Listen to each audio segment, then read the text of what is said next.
Salam sejahtera dan salam sehat untuk kita semua.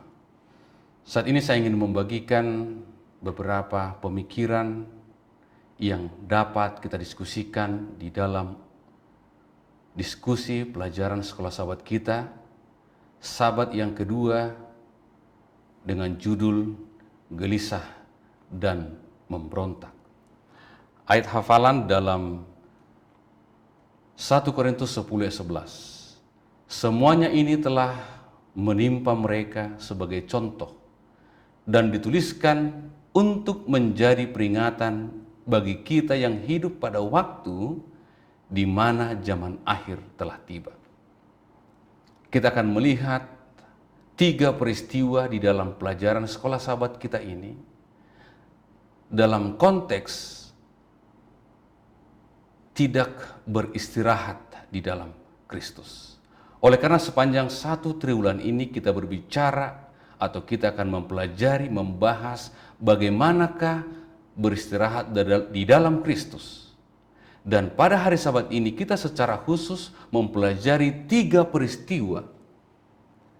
Ya, 3 peristiwa di mana mereka tidak beristirahat di dalam Kristus dan akhirnya menghasilkan pemberontakan.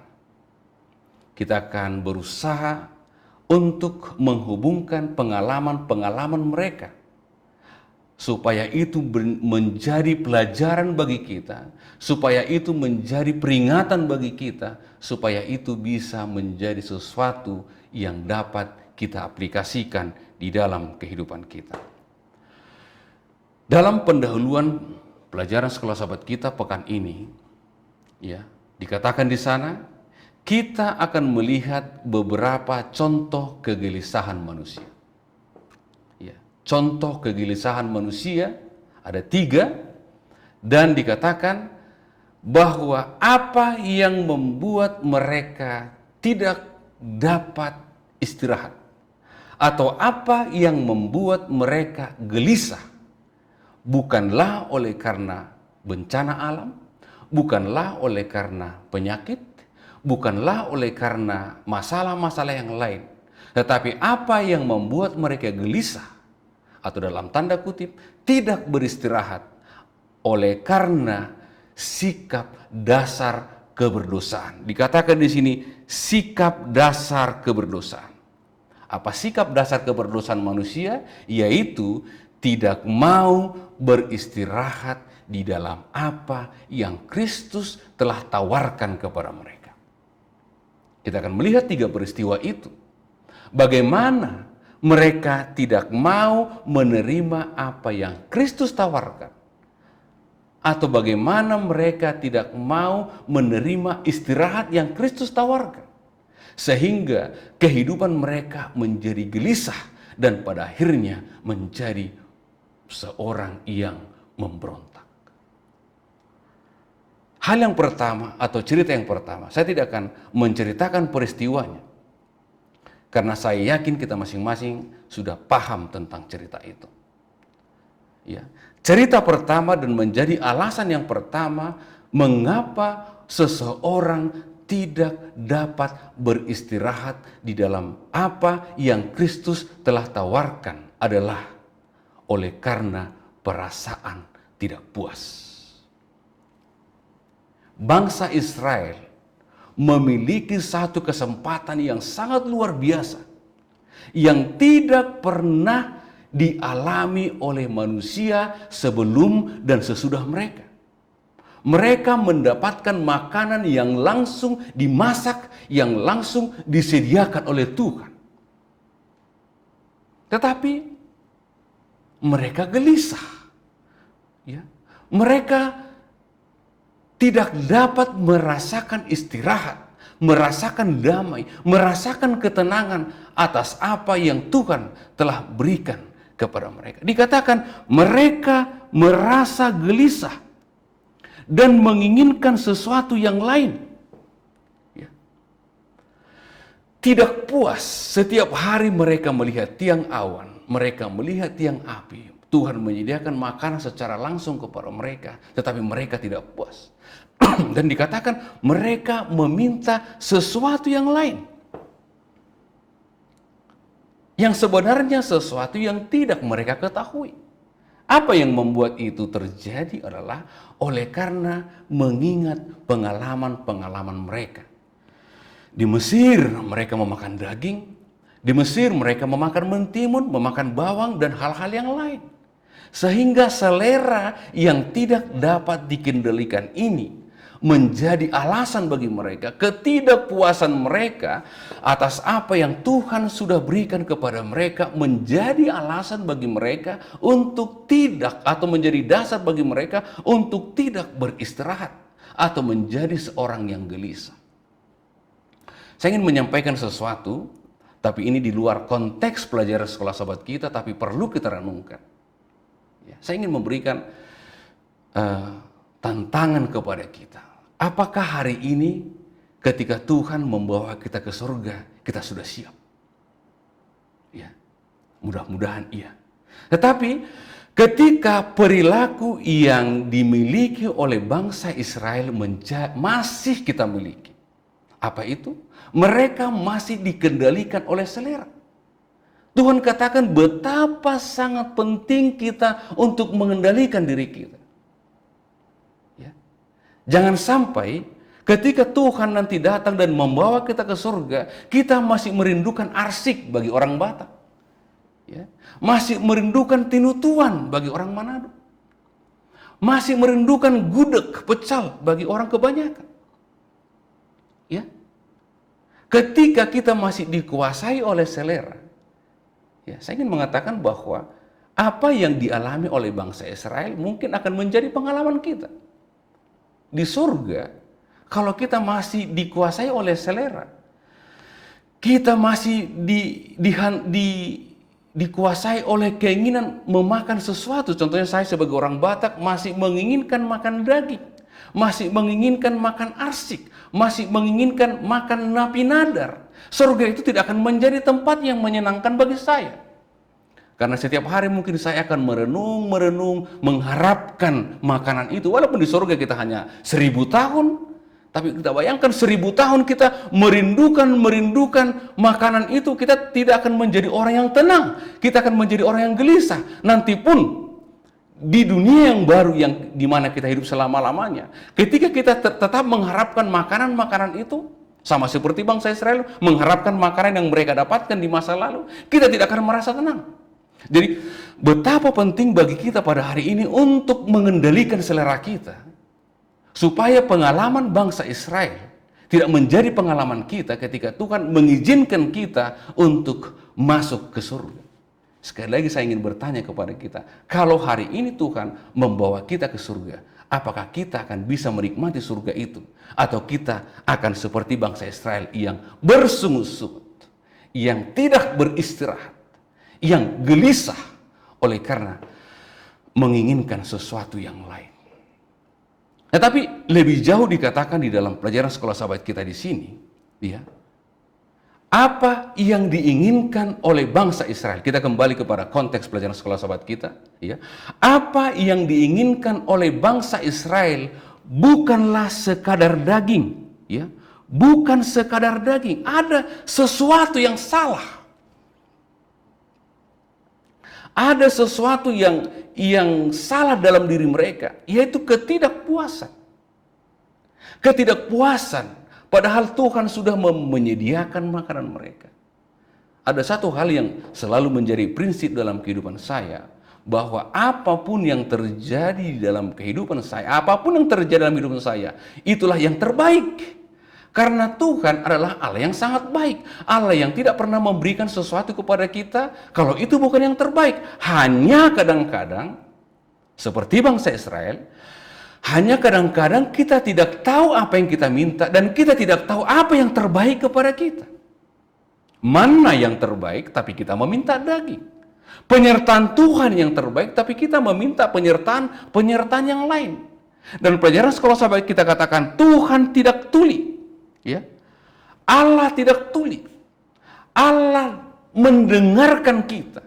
Allah selalu memberikan apa yang terbaik kepada kita. Hanya kadang-kadang ketidakpuasan kita, kurangnya kita bersandar kepada Tuhan, hal-hal inilah yang membuat kita menjadi kurang puas. Tidak puas, sehingga ketika Tuhan sudah memberikan yang terbaik kepada kita, sama seperti mungkin seorang orang tua sudah memberikan yang terbaik kepada anaknya, tetapi anaknya meminta sesuatu yang tidak baik. Oleh karena dia melihat sesuatu itu mungkin baik menurut matanya. Tetapi Tuhan dikatakan di sini tidak tuli. Tuhan pasti akan memberikan yang terbaik kepada kita. Tuhan selalu memberikan yang terbaik kepada kita.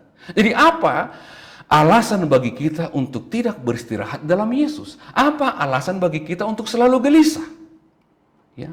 Jadi hal yang pertama yang nanti kita diskusikan dalam pelajaran sekolah sahabat kita, dalam kelompok kita. Hal yang pertama yang membuat kita tidak bisa merasakan ketenangan yang ditawarkan oleh Yesus adalah karena kita tidak puas.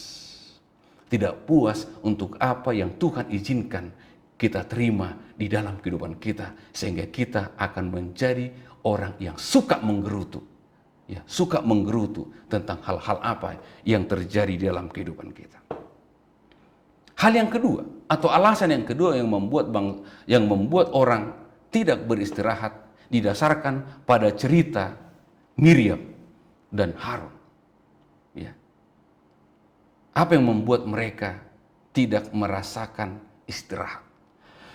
Apa yang membuat mereka menjadi seorang yang gelisah dan akhirnya memberontak? Kita tahu ceritanya, bagaimana mereka pada akhirnya memberontak terhadap Musa. Ya. Alasan yang kedua mengapa kita tidak dapat beristirahat dalam Kristus adalah oleh karena masih ada iri hati di dalam diri kita. Ya. Miriam mempermasalahkan istri Musa. Ya. Pelajaran sekolah sahabat kita katakan itu hanya sebagai dalih. Ya, hanya dalih. Ya. Fokus utama mereka adalah karunia kenabian. Ya. Ada apa dengan karunia kenabian? Karena mereka berpikir, ya, seorang yang melaluinya Allah berbicara, yang dalam hal ini adalah seorang nabi, dia adalah seorang pemimpin. Karena dikatakan apa yang mendasari tuduhan mereka oleh karena Musa mengangkat 70 tua-tua Israel menjadi seorang pemimpin.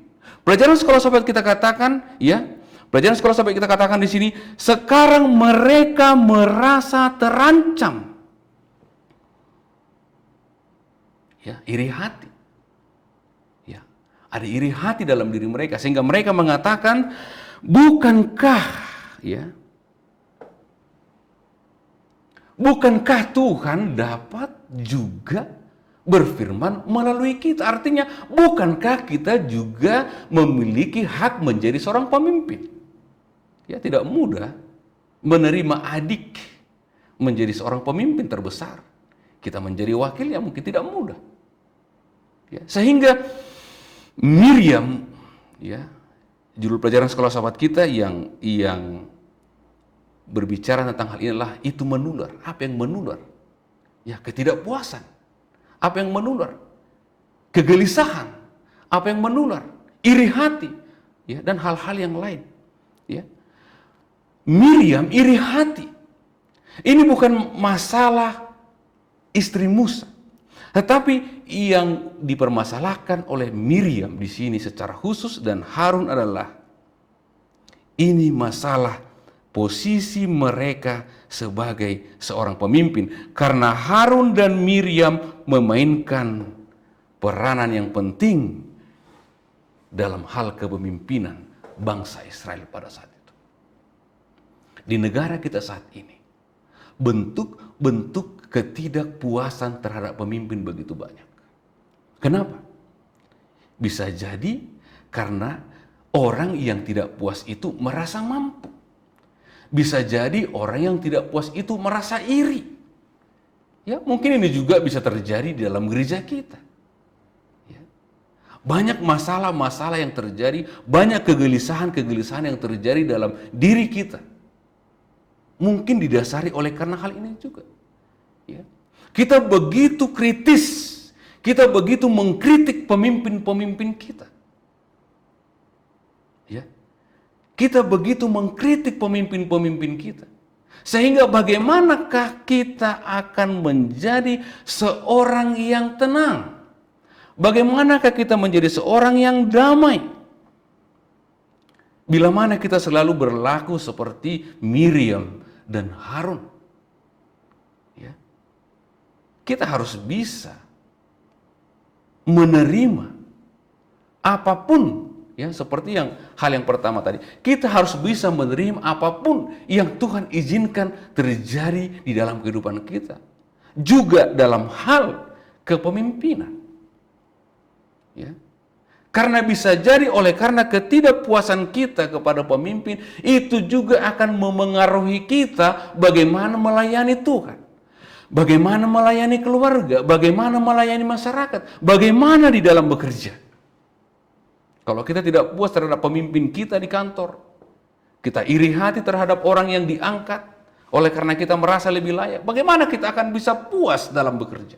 Bagaimana kita akan bisa tenang dalam bekerja? Tidak akan mungkin. Kita tidak akan merasakan damai. Artinya dalam istilah pelajaran sekolah sahabat kita ini, kita akan tetap merasa gelisah.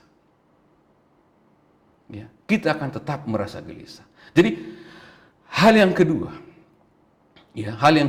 yang membuat kita tidak bisa merasakan damai, tidak bisa merasakan tenang adalah oleh karena iri hati. Dalam konteks ini, Harun dan Miriam iri hati dalam hal kepemimpinan. Dalam konteks yang lain mungkin ada banyak hal-hal yang olehnya kita iri hati. Harta, kesuksesan, prestasi, dan hal-hal yang lain mungkin juga bisa membuat kita iri hati. Ya. Jadi mari kita diskusikan dalam kelompok kita, supaya kita bisa lebih menyadari hal-hal ini yang sangat sering terjadi dalam kehidupan kita. Supaya kita bisa beristirahat. Supaya kita bisa tenang. Supaya kita bisa merasakan damai. Karena kalau iri hati ini masih menguasai kita, kita tidak akan bisa tenang. Namun, ada satu pertanyaan dalam pelajaran sekolah sahabat kita sehubungan dengan ini. Ditanyakan kepada kita. Ini dalam hal yang positif, bukan dalam hal yang negatif. Dapatkah kita melayani Tuhan dengan baik, sementara kita tidak setuju dengan pemimpin kita? Ya. Mungkin kita tidak sedang mengkritik pemimpin kita, tapi kita tidak setuju dengan keputusannya. Kita tidak setuju dengan cara dia memerintah atau memimpin. Dapatkah kita tetap melayani Tuhan dengan baik? Ini satu hal yang sangat-sangat perlu kita tanyakan dalam diri kita. Atau orang yang di kantor.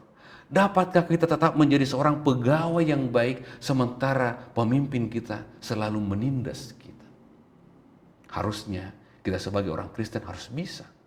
Sekalipun kita tidak setuju dengan cara pemimpin kita, tetapi kita sebagai seorang yang dipimpin harus tetap bisa melakukan yang terbaik secara khusus di dalam melayani Tuhan. Jadi hal yang kedua yang perlu kita diskusikan, apa yang membuat seseorang itu tidak bisa beristirahat dalam Kristus adalah oleh karena iri hati.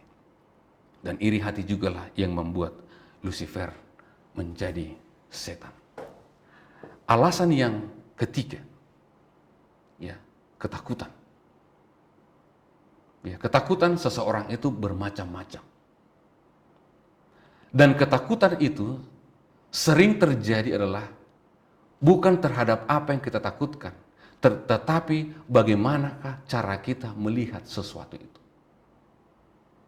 Sama seperti dalam konteks pelajaran sekolah sahabat kita ini, 12 pengintai, 10 takut, 2 orang tidak takut. Yang mereka intai sama, objek yang mereka intai sama, tanah yang mereka intai sama, tapi memiliki 2 pandangan. Saya ingin hubungkan kepada Daud dan Goliat. Apa yang membuat Daud berani Dan apa yang membuat bangsa Israel saat itu ketakutan adalah oleh karena mereka memiliki pola pikir, cara pandang yang berbeda. Yosua dan Kaleb yang mereka lihat adalah betapa tanah yang dijanjikan oleh Tuhan itu sangat subur. Tetapi yang dilihat oleh 10 orang lain, dan akhirnya mereka juga menularkan itu kepada kebanyakan bangsa Israel adalah orang-orang besar yang mereka lihat, sehingga timbul ketakutan di dalam diri mereka. Penyakit corona ya, mungkin akan memberikan dampak yang sangat besar kepada kita kalau kita ketakutan. Tetapi kalau kita merasa damai, sama seperti kami satu keluarga sudah terpapar COVID-19, tapi tidak terjadi apa-apa, tentunya oleh karena berkat Tuhan. Tetapi ketika itu dijalani, ketika itu dihadapi dengan ketakutan, ya. Apakah seseorang yang bersandar kepada Kristus, apakah seseorang yang istirahat di dalam Kristus merasakan ketakutan? 10 pengintai dan orang-orang Israel yang ditularkan oleh 10 pengintai ini ketakutan adalah oleh karena mereka tidak mau menerima istirahat yang Kristus tawarkan, yang Tuhan tawarkan kepada mereka. Padahal pengalaman mereka di masa lalu sudah sangat baik untuk menunjukkan bagi mereka. Karena hari itu mereka juga masih dinaungi oleh Tuhan melalui hadiratnya. Tetapi ketakutan, ya, ketakutan mereka. Sekali lagi, ketakutan yang mereka alami adalah oleh karena mereka tidak percaya kepada Tuhan. Yosua dan Kaleb melihat hal yang sama. Yosua dan Kaleb melihat orang yang sama. 10 pengintai juga melihat atau bisa merasakan bagaimana suburnya tanah perjanjian itu. Sekali lagi, sebenarnya, pelajaran sekolah sahabat kita katakan, sebenarnya yang ditolak oleh bangsa Israel itu bukanlah Musa, tetapi Tuhan. Jadi ketakutan akan membuat kita tidak bisa beristirahat. Orang yang ketakutan terhadap corona, ya, orang yang ketakutan terhadap hal-hal yang lain tidak akan bisa merasakan damai. Ada banyak hal mungkin yang membuat kita bisa takut. Tetapi sebagai orang Kristen sebenarnya tidak ada hal yang harusnya membuat kita takut. Hananya, Misael, Asaria tidak takut kepada api. Daniel tidak takut kepada gua singa.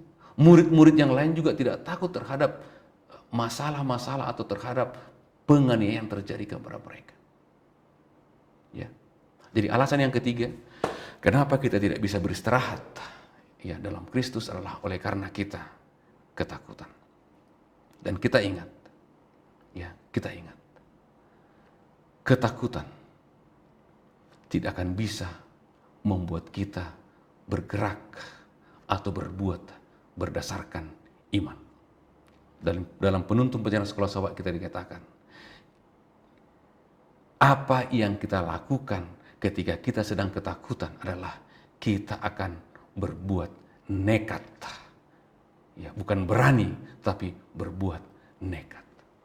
Ya, jadi 3 hal yang dapat kita lihat dalam pelajaran sekolah sahabat kita ini. Ya, mari kita diskusikan, ya, sehingga kita akan bisa menerima makanan bergizi untuk pertumbuhan rohani kita dari pelajaran sekolah sahabat ini. Sehingga ketika kita selesai mempelajari pelajaran sekolah sahabat ini, ketidakpuasan, iri hati, dan ketakutan akan dapat hilang dalam hidup kita. Dan kita setiap detik, setiap menit, setiap jam, dan setiap hari, kita akan tetap beristirahat di dalam Tuhan. Kiranya Tuhan memberkati kita. Amin.